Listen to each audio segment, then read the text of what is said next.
We've saved probably upwards of $10,000 in flights and lounge visits so far. So it does work, it's not too good to be true, and you can do it too. We're David and Sarah. At the end of 2021, we packed up our lavish Aussie lives into 4 suitcases to do a 2-year working holiday in Canada. The awesome sights and experiences you're about to witness are the result of 2 people prioritising fun, adventure, and each other over financial security, career goals, and social ideals. If you're new around here, don't forget to subscribe and turn on notifications so you don't miss any of our upcoming adventures. Hi everyone, welcome back to the channel. Before we get into the video, make sure you subscribe to our channel. We truly appreciate all the support. So today's video is going to be about how we fly around the world for free using airline points. By the end of this video, you're also going to know how to do exactly what we do, flying around the world for free using points.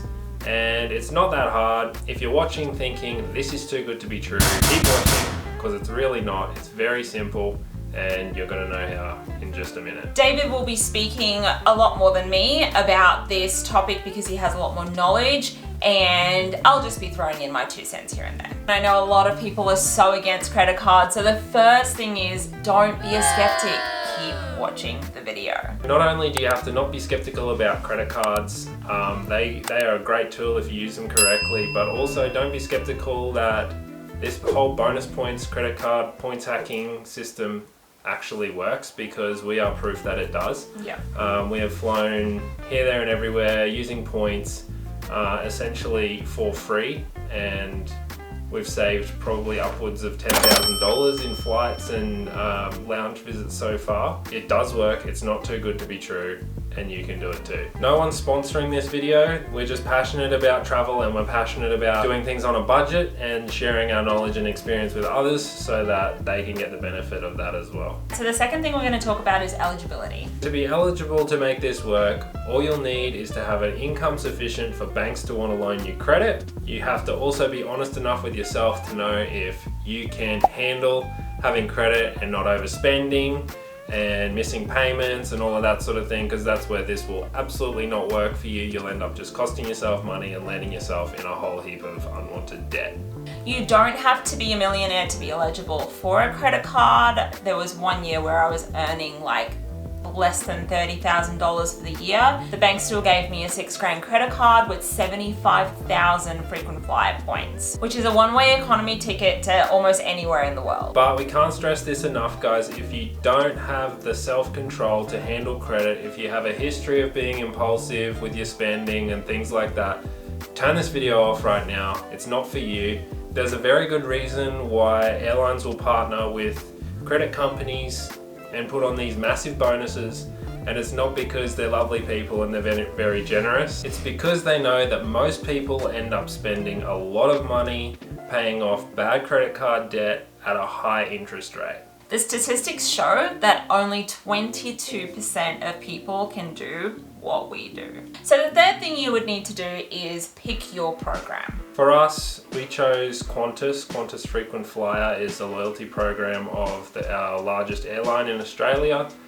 There's multiple different airlines across the world that partner with multiple different lending companies, but the one that works for us is the Qantas Frequent Flyer. I would recommend sticking with one program at a time so that you can build that account and build the status on that account, and you'll get more benefits like lounge invitations and different status credits that'll allow you to fly in higher classes and give you different perks like better baggage allowances and priority boarding, things like that. If you're trying to build too many accounts and too many programs at once, you're going to end up having them all at this level rather than having one at this level.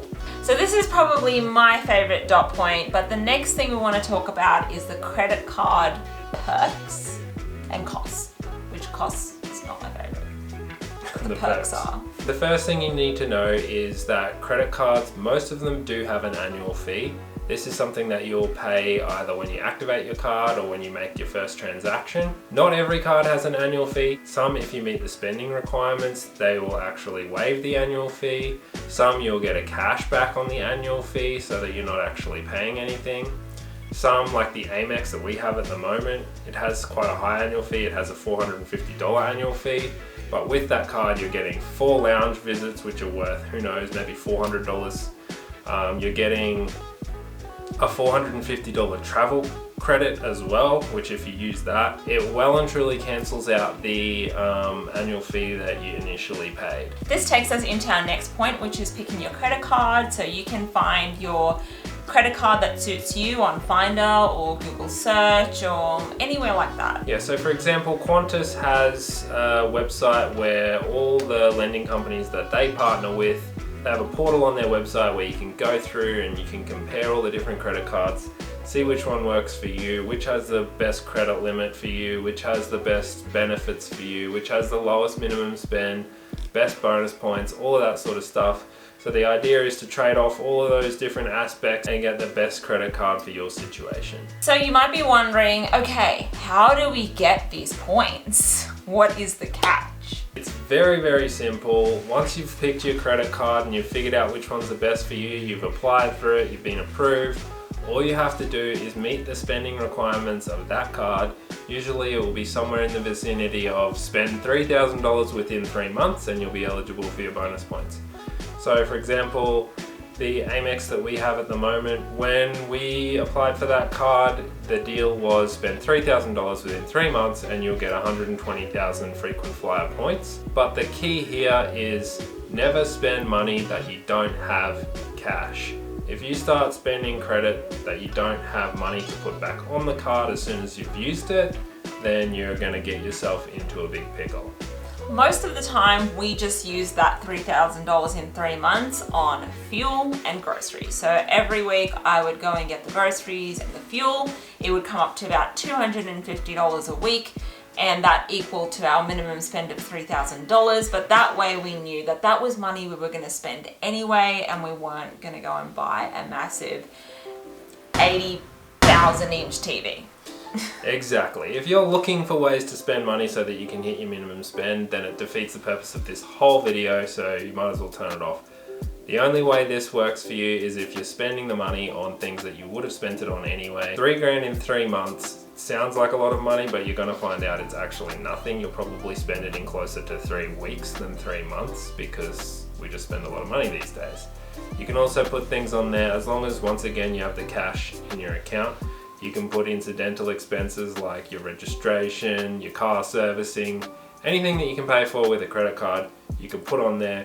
Anything that you can prepay, you can put on there, as long as you have the money in your bank to put back on the card so that you're not paying interest. When I got my credit card, what I used to do to make sure that I'm accountable for myself is I used to, as soon as I swipe the card, that credit card, and I spend that $250 for the week, I transfer it straight back into the credit card from my personal account. And that's the safest way to do it, because you never find yourself with a big bill or a big debt, or getting a shock when you open up your credit account and it's like, oh, how did I get to $700? It's always just getting paid off as you go.